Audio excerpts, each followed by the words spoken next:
You know, isn't that interesting though, when you look back and how we started out with this 50 years ago? You know, it was something where there was a meeting held at Luke and Agnes's home on Cornelia and Greenview, between Greenview and Bosworth. And there was quite a few people in attendance, and the first topic of discussion at that time was the cousins don't know the cousins.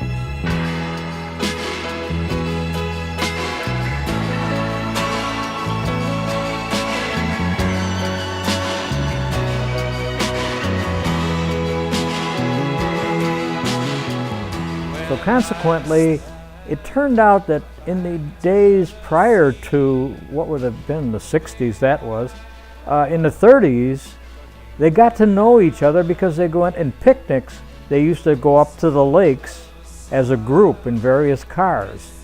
And they'd picnic at certain lakes, Wonder Lake, Druce Lake, I don't know what other lakes there would be. My understanding was the picnic was started because it got to the point where the only time you were seeing family and friends was at wakes and weddings. It started out with Josephine O'Malley, which was a Driscoll, which is a cousin. And the Bresnahans were there, the Howes were there, the Reardons were there. Earl McGrath and his wife, Joe Gaughan and his wife Bernice, the Manahans, Chuck and Rosemary.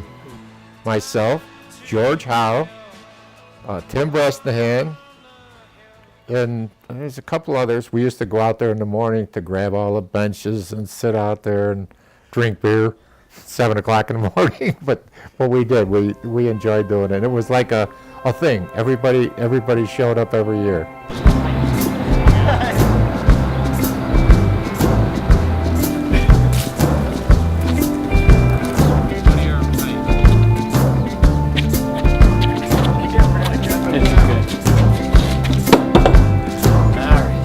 Well, the most difficult thing of a picnic is volunteers. Nobody volunteers.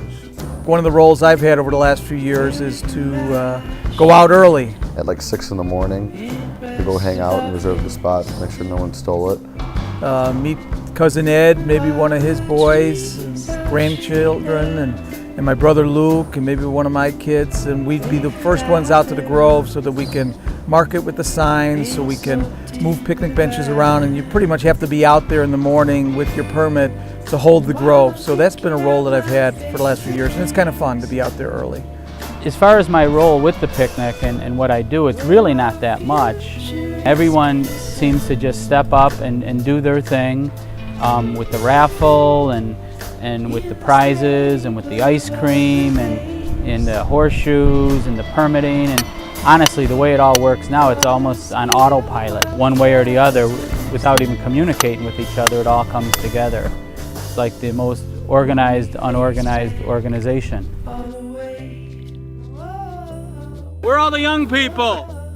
Dad was really involved in it for years, and always got a kick seeing his name on the postcard. And then as things, evolved and he passed on, I just thought it was right, and me and my brothers kind of just took it upon ourselves. Nobody called us and asked us to do anything.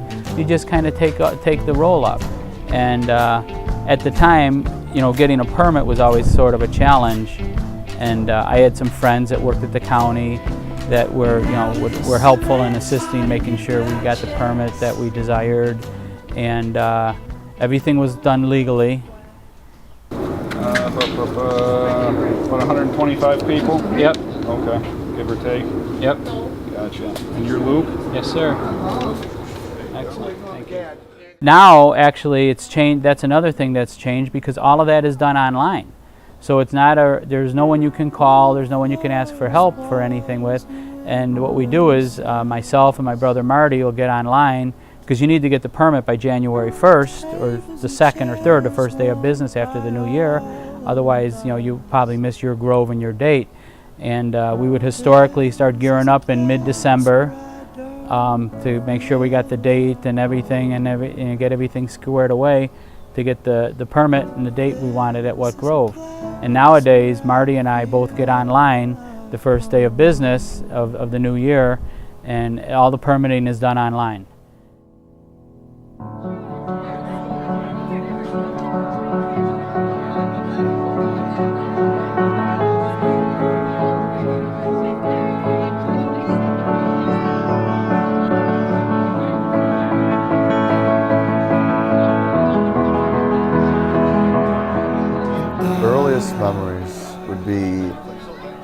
Definitely being with all my cousins, running around, causing lots of mischief, and hanging out in the woods, running through the trails and stuff, catching poison ivy, which was never fun. Somehow, every single year, I'd always seem to catch poison ivy. We used to look forward to the picnic almost as if it was Christmas. Just spending the entire day doing what we wanted, when we wanted, without somebody telling us we had to behave. It was just a day to get together, to see people you hadn't seen all the time. It was great for the kids. They just loved it there. And seeing Grandma and Grandpa Howe, because they were not my grandparents, but to me they were the closest thing I ever had to a grandparent, because I never knew mine. Well, my dad, ever since the picnic started, had been bringing ice cream. Some of the games or some of the stuff was starting to wind down. In came Uncle Bill with the malt cups. Uncle Bill had his share of ice cream during his life. He was a wonderful individual, always taking care of everybody else. And he always came to the picnic late because he's probably out late the night before and would go to the dairy or wherever it is that he picked up the ice cream. And He was always trying to find the best place to get it from. as soon as he arrived, the lines would form and people would grab their ice cream, or one or two or three of them, and really have a great time, especially when it was very warm outside to hit the spot. Now his boys are carrying it on, and they're doing a fine job. We just kind of took it over. It's actually something that's pretty special to me. All right, ice cream is here, everybody. Ice cream if you want it. As kind of a tribute almost to, you know, my dad. So it's very important, and you know, it might be kind of a pain in the neck, but not really. I mean, I actually enjoy doing it. What do you guys want? You want vanilla or chocolate? Can I get one vanilla and one chocolate? All right. Yeah. Well, I mean, everybody's normally pretty excited about ice cream. 'Cause if you're a little kid and you don't like ice cream, like, there's probably something wrong with you. Like, I mean, I don't want to know a kid that doesn't like ice cream. That's pretty weird. But and adults too, they like it. So everybody was pretty excited. We made the announcement. First, we didn't have a bullhorn, but then we did. And we got rid of all the ice cream. Everybody ate it. So big success. Eddie O'Keefe, one of the original old timers, and Bernie Farrell, his partner, were excellent horseshoe players. I've had my ups and downs over the years. Depends on how good my partner is as to how good we are, because I'm not very good. But I've had some good runs with Uncle Rich. And horseshoes, I like playing horseshoes. I was once not bad at it. He's always been very supportive of me. I think I made the playoffs once, or the final once, and I didn't win it. So it's always nice to have a partner who's willing to withstand me.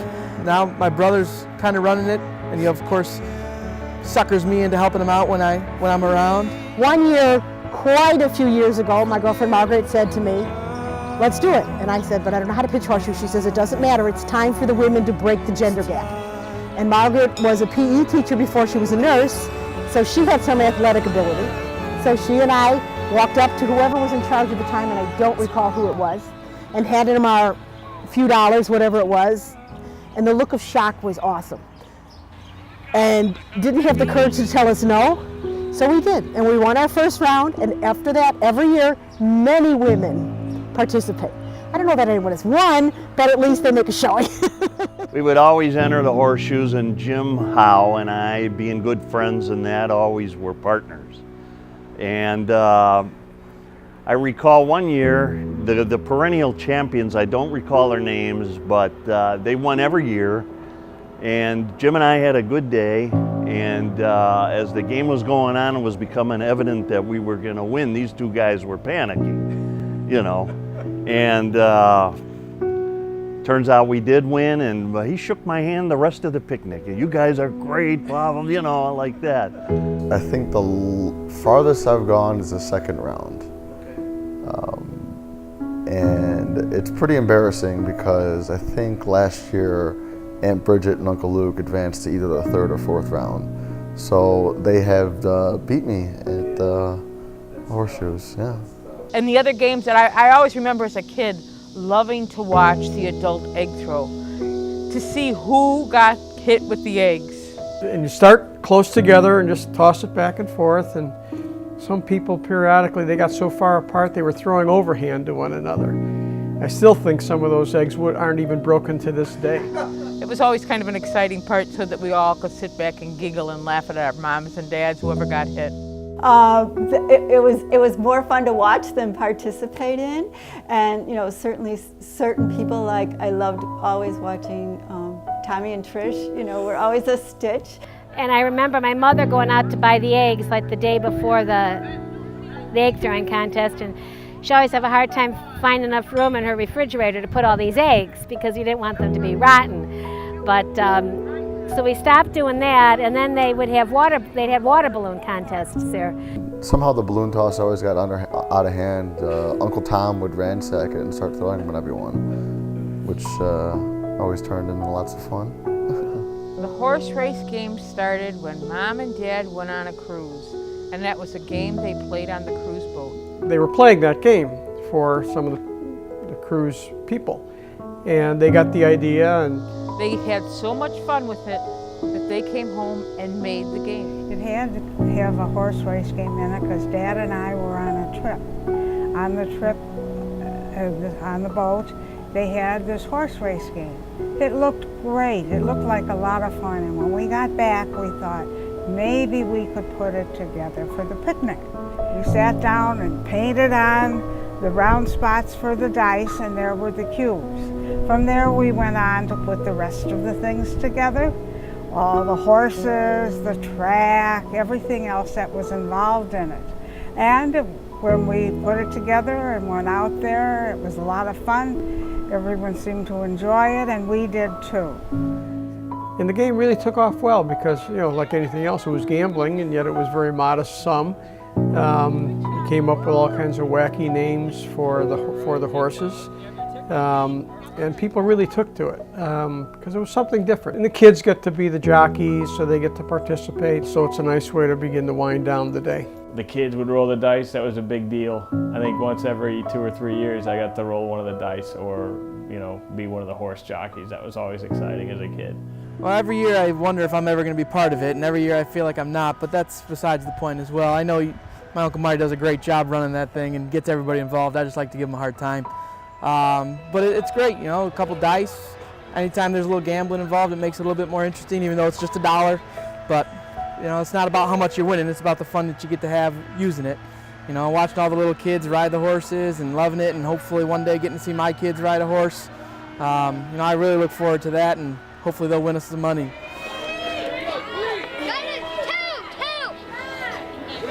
Horse number 6. Get one. And it was always neat, whatever the headlines were, that's what the horses were, whatever was the current events, which was always made it fun. At the beginning, it was Mom. And then, like as everything else in the picnic, as things progressed, tried to hand it on to the next generation so that they would take ownership of it next. Annie has it now. It's interesting to watch the crowd, and people listen to the names and bet on a horse because of that name. I think probably the biggest draw in recent years has been the Crosstown Classic. You think of a theme, and then some years are easier than other, like Olympic years, and you just go with that. Sometimes they're done weeks in advance. Sometimes they're the night before. Most likely that. It totally, has been a team project also.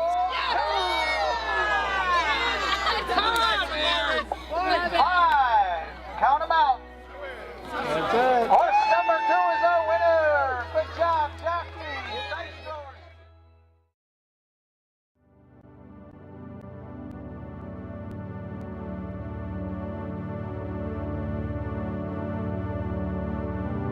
We finally had kids and that, and next thing I knew, I'm in charge of the kids' games. I didn't realize it was going to last for so long. So many kids just keep coming and coming and coming. They just keep growing and growing and growing. I believe Joe and I were still dating, and he took me to this big picnic to meet all the very extended family. My very first time, I believe someone said, I think you should help with the kids' games. So here I am, not knowing anyone, helping with these kids' games, but it was a lot of fun. The kids love it, getting their candy and whatever prizes they get, and good times. And it's nice to get the kids involved, and any little prize they get, they're so excited.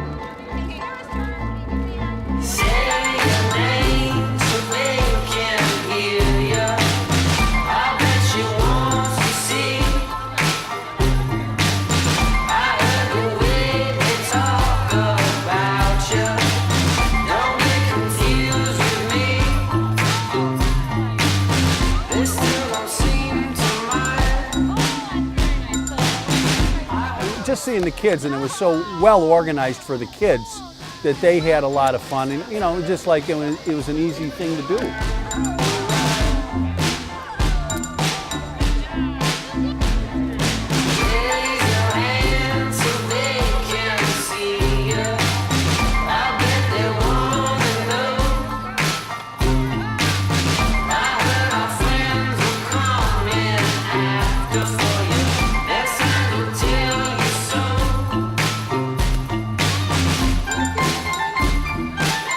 Always this positive atmosphere, and I'm glad that I can bring that to the game now with for all the kids.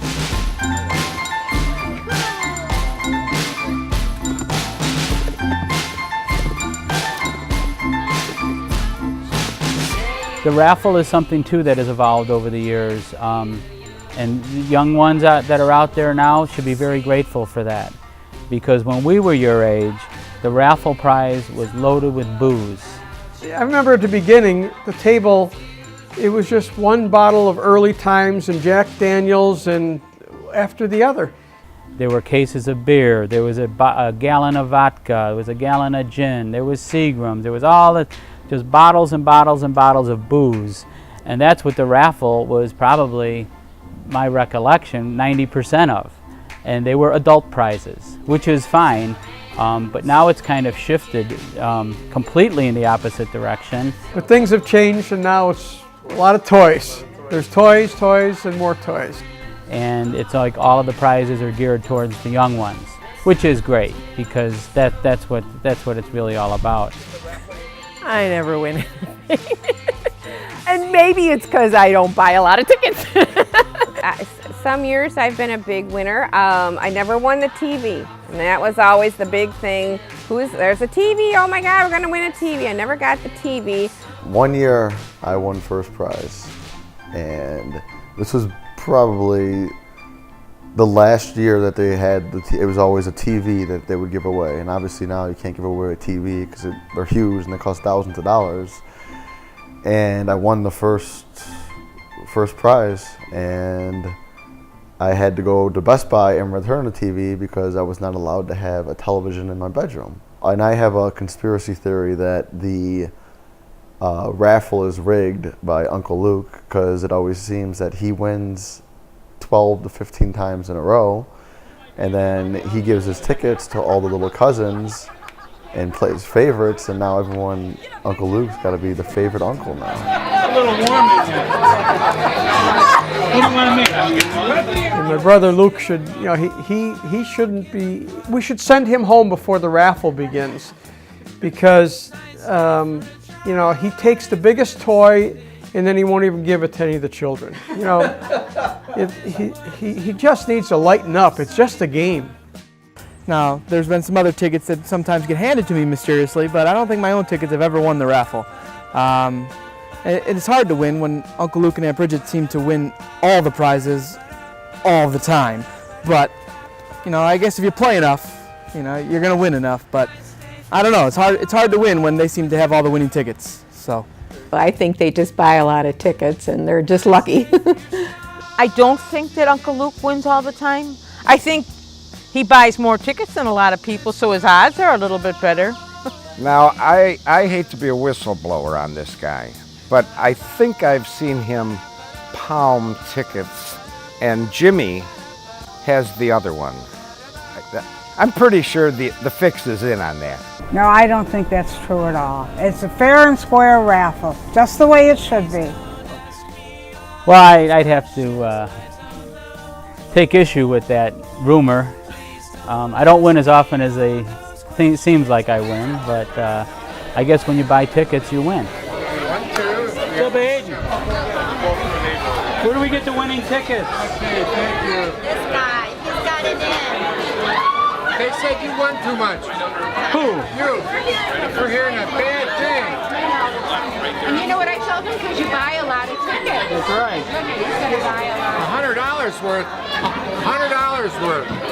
Oh my God, I'm just flooded here. That's for the raffle, and this is so that I win.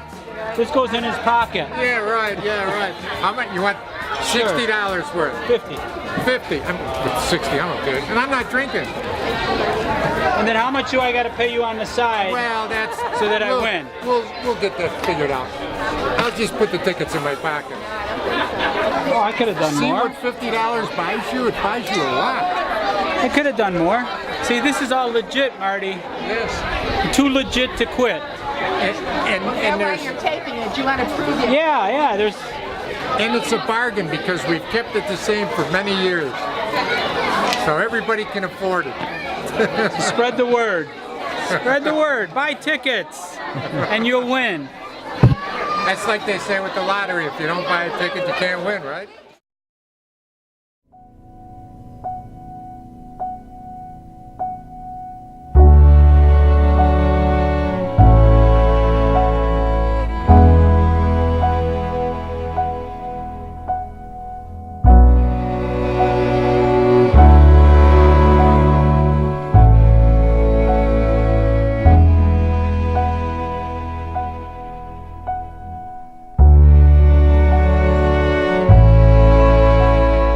And I remember at the end of the picnic when we were all going home, I'd want to somehow rewind the day so I can go back and play it all over again because I just look forward to it so much.